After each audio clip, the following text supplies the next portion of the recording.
is going to be that transitional program that parents can put their children in until such time that I build the Frederick Douglass and Marcus Garvey RBG Academy for African Children, where we're going to teach science. All sciences, by the way, because I'm a Pan-Africanist, but guess what? The Moorish science need to be taught. So that's going to be in our curriculum. The science of the Nation of Islam will be in our curriculum. The science of the Nawapians, the gods on earth, the Hebrews, that's going to be there because we want to give them a universal education. They'll never get that in the public school system. We got to give them that. And education, properly done, at the conclusion of the process, the child can be nothing other than a god or a goddess if it's done right. Nothing other than that. So if they come out as anything other than that, then they were miseducated. Because there's no way you can say you were properly educated and you are not able to function politically or economically in a way that is conducive to your own society. European education is designed to make sure we fail. That's the purpose of schooling in any oppressive community. You have never seen a children go through any process controlled by the enemy that comes out to work in their best interests. So you have a curriculum for control, and you have an instruction for insubordination. It is not designed to teach you to take power back from the power holders. Last committee, social committee. We need a committee to support all of our single parents, our single father parents, our single mother parents. We want to put on positive programs, lunches, trips, teas, social, just to give them a break from the struggle of raising their children. I can tell you, brothers, one of the things that's motivated me so much to do this and to build the school is I've been in so many telephone conversations with mothers who literally cry on the phone. This miseducation thing is affecting the quality of life of our people. Crying, Dr. Umar, I don't know what to do. I done lost my job. They trying to take my kids. They forcing me to put them on medicine. They want them all in special ed, and I don't know what to do. When you keep hearing that pain like that, it says, come on, I got to get up and do something more than what I was doing. So the Parents Association is designed to protect our children until we have our own schools. I don't believe that we can ever make white people do what they have made up their minds not to do. You cannot make a middle-class white woman care about a black boy. It is impossible, okay? She is not a natural stakeholder in his success. And because she's not a natural stakeholder in his success, she should not even be allowed to partake in his education. In therapy, if you don't care about the client, you can't help him. School is the same way. If you don't care about them 30 kids, you cannot teach because the child picks up the fact that you don't care. And then because they know you are disengaged from them, they disengage from you, but then they get blamed for not learning when the problem was the instructor wasn't prepared to teach them. The number one predictor of success in the classroom is not how much money the schools get, how much money the teachers make, whether the child grew up poor, whether he got a teenage mother. That has nothing to do with classroom success. The number one predictor, and this is their research, not mine, theirs. The number one predictor of success in the class is the teacher's belief in the child. Nothing else. Nothing else. So don't tell me they're not learning because you need more money. Don't tell me they're not learning because the books are too old. Don't tell me they're not learning because the school buildings are too, no. They're not learning because the teachers who you hired to teach them could care less if they did. Islam, Dr. Johnson. So what I'm hearing you say is there's a myth that there's learning disabilities. Really what we see in the effect of what's going on with our children is teaching disabilities. Yes. And there's a psychological and say psychosocial system here that is designed to allow or to suppress our children's learning.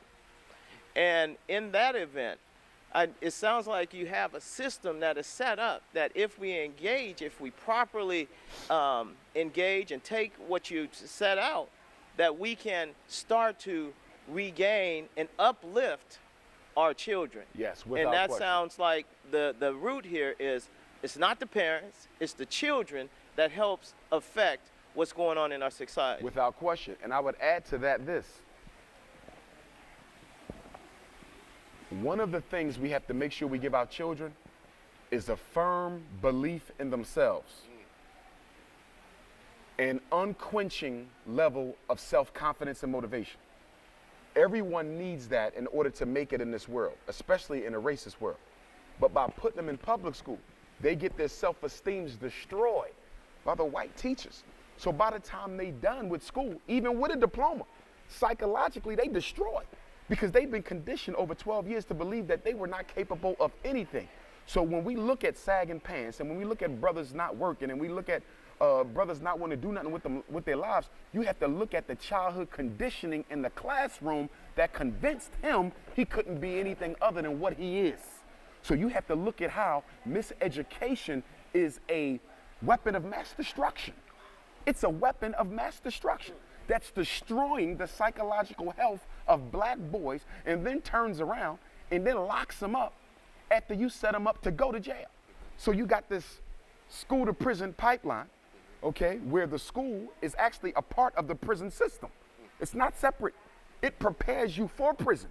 Remember now, if a black boy can't read by the time he finishes the 4th grade, he's not likely to learn, even if he stays in school. By the time he graduates, what kind of a system, if I can't read by the time I finish the 5th, I still got 6th grade, 7th, 8th, 9th, 10th, 11th, and 12th. But the research says, if I can't read when I finish the 5th, I'm not likely to be taught for them other 7 years. What kind of system is that? That could push a child through for 7 and not make sure he's literate.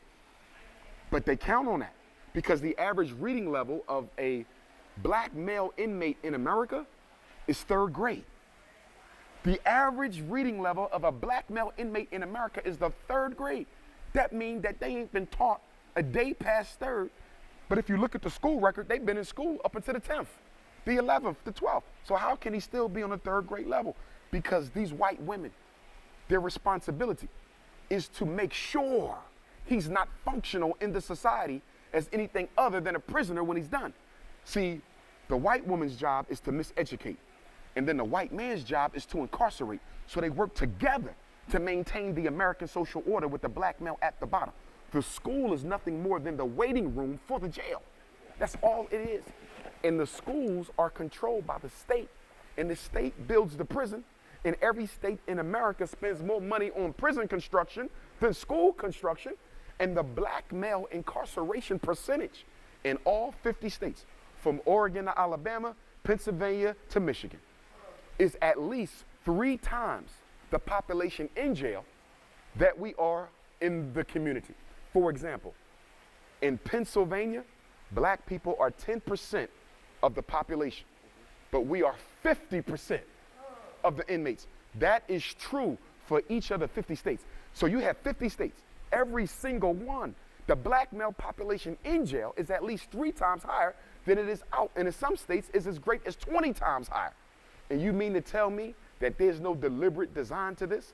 Designed to remove black men out the American social order because our economic labor is no longer necessary for this machine to function, because they now have the Latino and the East Indian and the Arab and the Mexican coming in to take our jobs and push us to jail as a form of economic extermination.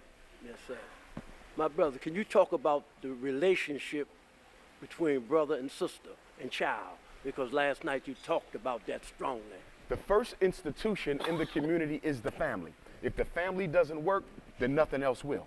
So we have to make sure that that relationship between the black man and the black woman is so tight that the American social order can't come in and divide us and use us against each other, because that's exactly what they've been doing. The whole welfare system is designed to replace the black man with the system as the black woman's husband. So the man ain't there, but the judge is your husband. The social worker is your husband. The man who gives out the welfare check, he's your husband. The man who gives you the Section 8 housing, he's your husband. So what they've done in America is they've created a situation where the black woman doesn't need the black man for nothing. Even if she wants your money, she doesn't have to ask you. She can go and have the white man dig in your pockets and take it for her. So you got this relationship between the black man and the black woman where if the sister is not careful, she can be manipulated into being used as a secret weapon of oppression against her own man. We are the only men whose women do not have to come and consult with us before they do anything else. This is a direct outgrowth of slavery, and it was engineered. That's why in America, black women make more money than black men. That's not true for no other group. Black women have more education than black men. That's not true for any other group. We're not faulting our sisters or knocking them in no way, and I want my sisters to understand that. We're just analyzing this system, this structure that's been created that empowers the sister, disempowers the man, and now convinces her that he's worthless and she don't need him and she'll be better off without him. The sisters have to understand that what's being done to black men isn't being done by black men. It's being done by the invisible hand of white supremacy. But a lot of our women can't see this onslaught. And as a result of that, they buy into the mindset that says the reason you fail and I succeed is because I am more concerned about my future than you are. And nothing could be further from the truth. And the black man has to make sure we don't blame the black woman for her excess education or income. Let's use that strategically. If she's making the money, so be it. Pass that money off to us so we can build the institutions. It's not automatically a problem that you make more money than me. It's not automatically a problem that you have more education than me if we can still work together. But if you buy into the mindset of the dominant society as to the reasons why you're doing better than me, then it becomes a problem when you ingest the white supremacy Kool-Aid and start believing in the mythology of the black man based on his white supremacy. One of the secret weapons in this quiet bar is what they're doing with the food that they're Can you talk on that a little bit? Yes, indeed. The Food and Drug Administration is a criminal operation. The Food and Drug Administration is responsible for determining which medicines and which foods are healthy for human consumption, drugs and food. And in America, there's a thin line between a drug and a food because a lot of the chemicals in food are drugs. So there's really no fine line there. But what they've done over the years is that they have manipulated the definition of what's considered natural, raw, and organic to the point now that you can buy something that has a 100% organic label on the bag, but yet 40% of the contents of that product are not organic, are toxic, and are poison. So they're using the definitions. And what is the definition of power? It's the ability to do what? Define reality and make the victims accept it. This is organic. You buy into it, you accept it. This is freedom. You buy into it, you accept it. This is normal, healthy behavior. You buy into it, you accept it. We have to come up with our own definitions. You never accept the definitions of reality that the enemy gives you, because any definition he gives you is designed to confuse you to your reality. See, confusion is the weapon of oppression. If I can get you to not understand what's happening, you will stand still until you find out. So you keep confusion going. That's exactly why the CIA brought drugs into the community back in the 60s and 70s to neutralize the black power struggle. They say if we disorganize the community, if we confuse it, they won't have time to fight us. They'll be too busy fighting each other. You see? For example, there's research out there that shows some of the black organizations in our community, these not-for-profits, 501s, not all of them, but some of them, were set up by the FBI to disrupt progressive organizational activities. So when you look in Portland, you probably got a handful of organizations getting funding who were set up by the FBI, and their job is to disrupt anything progressive. We got to recognize half the books written are written by the FBI. Half the magazines written are written by the FBI. Let me give you an example. We all know who David Duke is. Yeah. Former Grand Wizard of the KKK, at least in the Southern Division. Do you know that David Duke used to write books on black power under the pen name of, I think it was Muhammad X? Yes, he used to write black power books under the pen name of Muhammad X. Why? Because if I teach you how to deal with me, I can always overcome you because I gave you the strategy. Military science, they are masters of it, and that's why they rule. They're not in charge because they're smarter. They're not in charge because they were birthed by God to rule us. They're in charge because they have mastered psychological science and political science. Would you say also as an indicator that nutrition or food plays in to some of the learning and the ailments that's facing the community? Very important.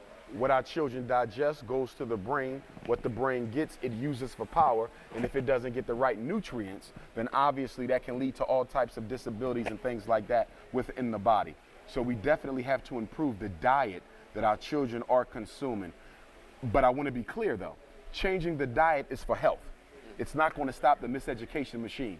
A lot of people are under the influence that if you gave every black boy a vegan diet, that would stop the ADHD. No, because he's not being diagnosed with ADHD because he got a problem. He's being diagnosed with ADHD because she don't want to teach him. It has nothing to do with his diet, but we need to improve diet to maintain the health of our young people.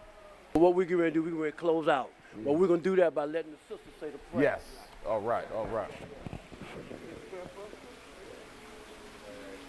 Allah, the Father of the universe, the Father of love, truth, peace, freedom, and justice.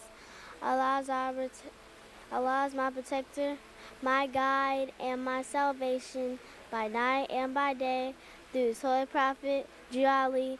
Amen. Amen.